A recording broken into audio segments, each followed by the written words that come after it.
Ramai orang memilih pelaburan hartanah kerana satu sebab utama, pendapatan konsisten. Bayangkan, setiap bulan anda menerima bayaran sewa tanpa perlu bekerja lebih masa. Itulah kuasa pendapatan pasif daripada hartanah.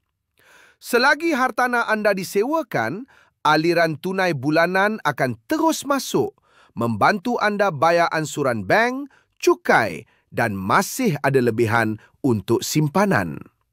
Lebih menarik, jika lokasi hartanah anda strategik, kadar sewaan juga boleh meningkat dari masa ke masa. Pendapatan sewa ini bukan sahaja stabil, tapi juga boleh jadi sumber keuangan jangka panjang untuk kebebasan keuangan anda. Mulakan dengan satu unit, urus dengan baik dan lihat bagaimana hartanah anda bekerja untuk anda setiap bulan. Klik link di bawah untuk maklumat lebih lanjut.